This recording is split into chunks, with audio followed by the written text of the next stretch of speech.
tenemos nuevos evangelizadores para la nueva evangelización. Vamos a tomar brevemente la segunda parte, nueva evangelización.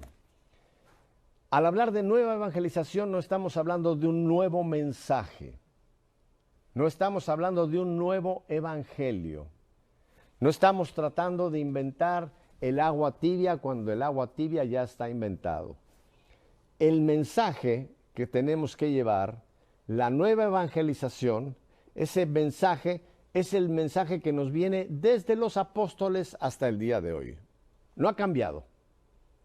Es el mensaje que Jesús nos encomendó, que Jesús nos pidió, que Jesús nos ordenó que nosotros fuéramos portadores. Hay dos textos de la Escritura que quisiera compartir con ustedes brevemente, porque son las claves para entender este llamado a la nueva evangelización y entender que el mensaje es el mismo al cual el Señor se refería que nosotros lleváramos. Son dos de los evangelios, Mateo 28 y Marcos 16. Voy a empezar con el de Mateo, porque aquí es importantísimo que nos demos cuenta que el Señor, antes de ascender al cielo, antes de subir ya glorificado a la diestra del Padre, nos dejó una orden. Y digo que es una orden porque ustedes verán cómo Mateo lo presenta, este mensaje que nos pide el Señor llevar. Y voy a leer textualmente el capítulo 28, versículo 18. Jesús se acercó a ellos y les habló así: me ha sido dada todo poder en el cielo y en la tierra. Vayan, pues, y hagan discípulos a todas las gentes, bautizándolas en el nombre del Padre, y del Hijo, y del Espíritu Santo, y enséñenles a guardar todo lo que yo les he mandado. Y termina el Señor diciendo: y he aquí que yo estoy con ustedes todos los días hasta el fin del mundo. Breve comentario a este pasaje. Es el único pasaje en toda la Escritura, en todo el Nuevo Testamento y concretamente en los Evangelios que nos narran las palabras de Jesús, donde Jesús dice: se me ha dado toda autoridad. Esta traducción, la Nueva Biblia de Jerusalén, dice: se me ha dado todo poder en el cielo y en la tierra. Es importantísimo ese punto, porque fíjense que aquí Jesús está diciendo: estoy dándoles una orden porque yo soy quien tiene la orden, el poder, la autoridad. Jesús no dijo, y he buscado en todas las posibles traducciones habidas y por haber, miren, esta es una sugerencia. Si les parece bien, si tienen tiempo, si no tienen otra cosa que hacer, si están de acuerdo conmigo. No, el Señor nos dejó clarísimamente una orden. Me ha sido dado todo poder, toda autoridad. Vayan, pues, y hagan discípulos. Versículo 16 del Evangelio de San Marcos. Va por la misma línea. Vayan por todo el mundo y proclamen la buena nueva a toda la creación. Vayan por todo el mundo y proclamen la buena nueva a toda la creación. Estos son los dos textos que quizás a veces los hemos leído, los hemos escuchado en misa cuando se nos ha leído el Evangelio y no hemos caído en la cuenta de lo que el Señor nos pidió hace 2000 y pico de años. Fue un mandato para todos nosotros los bautizados.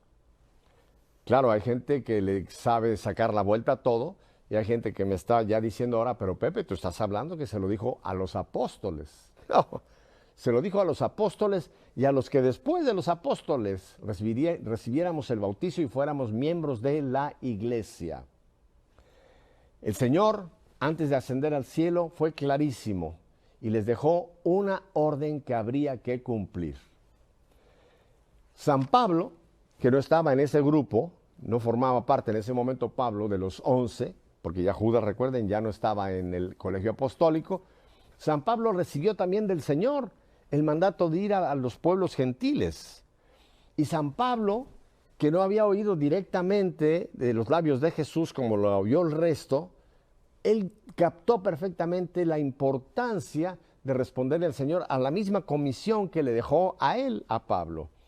Y por eso allá en la primera carta de Corintios, capítulo 9, en el versículo 16, San Pablo dice una expresión que nos tendría que a todos convertirse en la expresión diaria.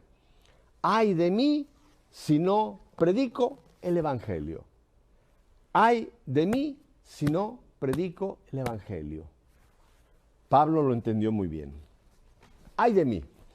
Quiero dejar claro que San Pablo aquí no está diciendo en un sentido de un miedo. No. A Dios Pablo no le tenía miedo, le tenía temor, que es muy diferente.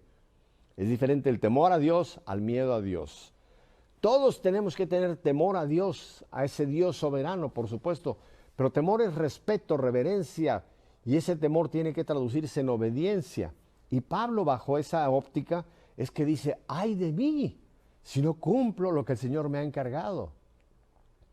No porque Dios me vaya a castigar, sino porque yo estoy fallando al Señor. Porque esa comisión que me dejó el Señor se está convirtiendo en mí en una omisión. No lo estoy haciendo, estoy desobedeciendo el llamado del Señor. Y mis hermanos, esta misma llamada que tuvo Pedro, Pablo, Andrés, Santiago, usted menciona el resto de los apóstoles, Pablo incluido también, es la misma comisión que tenemos usted y yo, y que Juan Pablo II nos vino a reafirmar, a recordar, a reenfatizar que tendríamos que hacerlo. No quiero con esto implicar que durante los 19 o 20 siglos anteriores la iglesia se cayó con esto. No, lo estuvimos cumpliendo,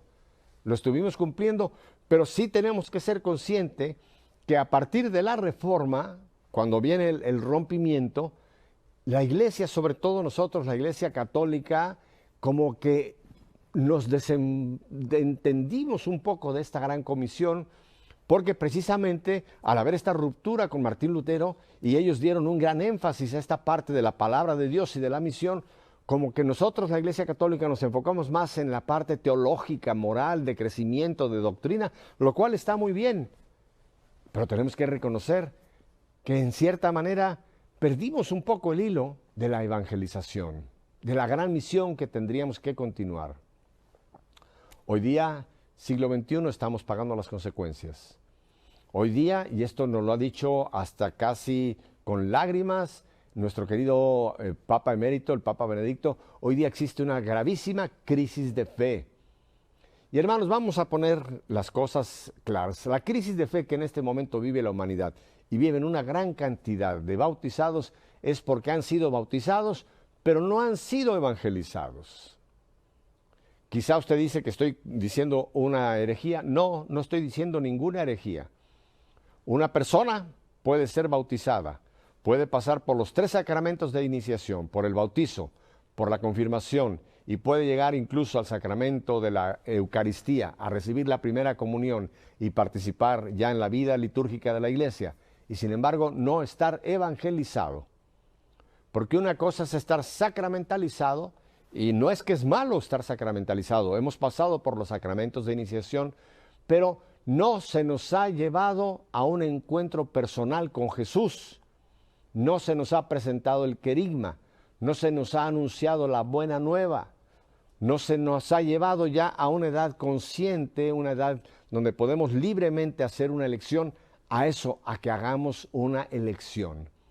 Se nos inició en la iglesia, entendamos muy bien, se nos inició en la iglesia, y sobre todo la mayoría de nosotros que fuimos bautizados cuando éramos aún infantes, nuestros padres y padrinos tomaron una gravísima responsabilidad de más adelante instruirnos en la fe, pero llevarnos a una vida de fe. Y creo que aquí hay una de las grandes fallas que hemos cometido en la iglesia y tenemos que reconocer, mis hermanos. Nosotros dimos por asumido que por haber pasado por los 3 sacramentos de iniciación, ya una persona, hombre o mujer, no importa el sexo, tenía ya una relación personal con Jesús. Y como dimos por sentado esto, lo que empezamos a hacer, y yo pasé, yo soy parte de este mismo proceso, empezamos a catequizar a la persona. Hablarle del catecismo, enseñarle oraciones, lo cual está muy bien. Quizá fuimos un poco más y lo mandamos a un colegio de religiosos, de religiosas, para que lo siguieran instruyendo. Todo eso está bien y por favor no me vayan a malentender. No quiero decir que nada de eso sea malo en absoluto.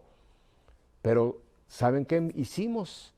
cuando nosotros perdimos esa primera etapa importantísima, que es ese encuentro personal con Jesús, mis hermanos, nosotros empezamos a construir del segundo piso para arriba. Y hoy día la crisis de fe que viven muchísimos de los bautizados es que a pesar de haber recibido los sacramentos de iniciación, no los llevamos a que ellos tomaran una decisión en su vida de aceptar a ese Jesús en su vida. Lo aceptaran ya libre, voluntaria, abiertamente en su corazón. Y esto fue algo de lo que el Papa Juan Pablo II nos empezó a hablar, de esta nueva evangelización. Juan Pablo empezó a hablarnos de un encuentro personal con Jesús. Revisen bastantes de sus escritos, de sus homilías, de sus discursos, y él empezó a hablar de un encuentro personal con Jesús. Y tengo que reconocer que yo me encontré con gente dentro de la iglesia, algunas de nuestros teólogos, que empezaron a decir, ay, esa es doctrina protestante, ese es lenguaje protestante. Hermano, ¿cuál lenguaje protestante? ¿Cuál doctrina protestante? El Señor a Nicodemo le dijo, Nicodemo, hay que nacer de nuevo. Nicodemo era un maestro de la ley, Nicodemo conocía perfectamente el Torá, conocía perfectamente toda la ley judía. Sin embargo, Nicodemo no había nacido, no había tenido todavía ese encuentro personal con Jesús que lo tuvo allá en esa azotea alta, allá en Jerusalén. El encuentro personal con Jesús fue algo que perdimos esa dimensión, dimos por un hecho que ya había ocurrido con los bautizados. Y hermanos, ahí tenemos la crisis que estamos viviendo. Quizá incurrimos en el gran problema de tener muchísimos paganos bautizados. ¿No le gusta ese término? Déjeme se lo explico. ¿Qué quiere decir pagano bautizado? Pagano bautizado quiere decir alguien que ha sido bautizado, y voy más, que ha pasado por los otros dos sacramentos de iniciación, la confirmación, y ha llegado incluso al sacramento de la Eucaristía, a recibir la primera comunión, el cuerpo, la sangre, el alma y la divinidad del Señor. Pero sin embargo, en su vida vive como la gente del mundo. Hay lo que se llama una disectomía. Hay una incongruencia de vida. Porque si yo realmente estoy viviendo mi fe y si estoy viviendo mi encuentro con Jesús, mis sacramentos y mi vida tienen que ser congruentes. Tiene que haber una congruencia de vida y no lo que ya nos apuntaba Vaticano II, que se estaba dando el fenómeno de divorcio entre fe y vida. O lo que nos decía nuestro querido Papa Emérito Benedicto, hay una desertificación, desierto dentro de la iglesia, porque muchísimas almas están viviendo un desierto espiritual. Y vayamos nuevamente a lo que es el diagnóstico del porqué de esta situación, porque no hemos evangelizado. Quiero que nos quede bien claro, el mensaje que tenemos nosotros que presentar es el mismo. Es lo que la iglesia desde siempre ha llamado el querigma, la buena nueva, la buena noticia, la perla, el gran tesoro. El querigma, la buena nueva, es una persona, Cristo Jesús. Es la forma más simple en que se los puedo yo poner. Madre Teresa de Calcuta así lo dijo. Hace años que se le preguntó, madre, ¿qué es evangelizar? Y madre se quedó pensando, se quedó unos segundos meditando y nos dijo, evangelizar es tener a Jesús para darle a otro a Jesús. Así que el querigma, la buena nueva, tiene el nombre, se llama Cristo Jesús. Y nosotros tenemos que ser conscientes que hay muchas personas que aunque han oído hablar de Jesús, no conocen a Jesús. Y quisiera yo mencionar a ustedes dos frases del Papa Francisco que nos hacen entender el por qué esta nueva evangelización es crucial en este momento. Y dice el Papa Francisco, la iglesia de puertas abiertas, no solo para recibir, sino fundamentalmente para salir y llenar de evangelio las calles y la vida de los hombres de nuestro tiempo. Una iglesia de puertas abiertas, no solo para recibir, sino fundamentalmente para salir y llenar de evangelio las calles y la vida de los hombres de nuestro tiempo.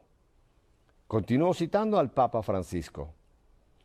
No podemos permanecer en el estilo cliental que pasivamente espera que venga el cliente, el feligrés, sino tenemos que tener estructuras para ir hacia donde nos necesitan, hacia donde está la gente, hacia quienes deseándolo no van acercándose. Creo que es clarísima la imagen que nos está dando el Papa Francisco. Hemos quizás por muchos años tenido una actitud de una iglesia triunfalista. Cada vez que se mencionan estadísticas de los billones de católicos que somos, yo pienso para mis adentros, esa estadística es un espejismo. Estamos hablando de números que en realidad no corresponden a la realidad. Porque el hecho de que nosotros contemos por millones de millones de millones los que se han bautizado, no quiere decir que esos millones de millones de millones realmente viven como iglesia. No es así. La crisis de fe que estamos viviendo. Y creo que ese triunfalismo de pensar que ya habíamos acabado con el mundo, que teníamos a este mundo cristianizado, hermanos, estamos decreciendo en presencia en el mundo. El mundo nos está mundanizando en lugar de nosotros cristianizar al mundo. Solamente para muestra les voy a dar un botón, que basta. Hace unos meses el episcopado alemán anunció que estaban cerrando el 80% de las parroquias católicas en Alemania. No por falta de dinero. Usted sabe que la Iglesia Católica y las iglesias en Alemania, las personas que están registradas en su registro civil, que pertenecen a la Iglesia luterana o episcopaliana o católica, de su cheque hay una aportación que va directamente a la iglesia, ni siquiera pasa por la persona, va directamente a la iglesia. O sea que la Iglesia Católica Alemana no tiene absolutamente ningún problema financiero, falta de fondos. Están cerrando parroquias porque no hay feligreses. En 20% de las parroquias están consolidando lo que debería ser la feligresía del 100%. ¿No le basta ese botón? No sé entonces qué más le pueda yo ofrecer. Y la crisis está por ahí. Por eso el Papa Francisco nos dice sabiamente, no podemos permanecer en el estilo cliental, de que los clientes van a venir. Tenemos nosotros que salir a buscar a esos clientes que no están viniendo a la iglesia. Tenemos nosotros que cumplir con la gran comisión que se ha convertido en la gran omisión. Si estamos claros hasta este punto, entonces el mensaje es el mismo. El mensaje no va a cambiar. Si a usted le viene que hay que preparar un nuevo evangelio, que hay que adornarlo, que hay que presentarlo de esta manera para que a la gente le guste, olvídese. Olvídese. Pablo dice que si alguien viene con otro mensaje diferente al de él, sea anatema, sea el demonio. No hay ningún otro nuevo mensaje. Y si alguien quiere crear un nuevo querigma en este momento, permítame, eso sería herético, sería demoníaco. No hay un nuevo mensaje. La buena nueva es intocable, no es negociable. Así que la nueva evangelización no tiene que ver con el mensaje. Ese no es nuevo. Ese es el mismo que nos viene desde Jesús hacia nosotros. ¿Dónde está entonces la clave de la nueva evangelización? Está en los nuevos evangelizadores. En usted, en mí, en cada uno de los bautizados. Así es. Para que haya una nueva evangelización, tiene que haber nuevos evangelizadores. No puede haber vino nuevo en odres viejos.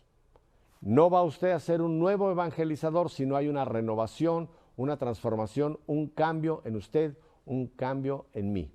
Tiene que haber un cambio en nosotros. Y tiene que haber un cambio en cuanto a nuestra mentalidad y en cuanto a la fuerza que nos va a mover a llevar ese cambio de mentalidad. Dice San Pablo allá en la carta de Romanos, capítulo 12, versículo 2, dice, cambien su manera de pensar para que cambie su manera de vivir. Fíjense, cambien su manera de pensar para que cambie su manera de vivir. Así es. Tenemos que abrirnos a cosas nuevas. Y la gran novedad para los nuevos evangelizadores es que si por años hemos estado tratando de ver que gente se acerque a la iglesia, si hemos tratado por muchos medios de que en nuestras parroquias vengan más gentes y no hemos tenido éxito, si en nuestra propia familia vemos que no solamente no los hemos atraído, sino que se han marchado, tenemos que empezar a pedirle al Señor que cambie nuestra manera de pensar para que entonces cambie nuestra manera de vivir. Hermano y hermana, mañana, pasado y todos estos días, usted tiene que confrontarse consigo mismo y decir, ¿por qué no he evangelizado? Encuentre usted sus excusas, sus pretextos.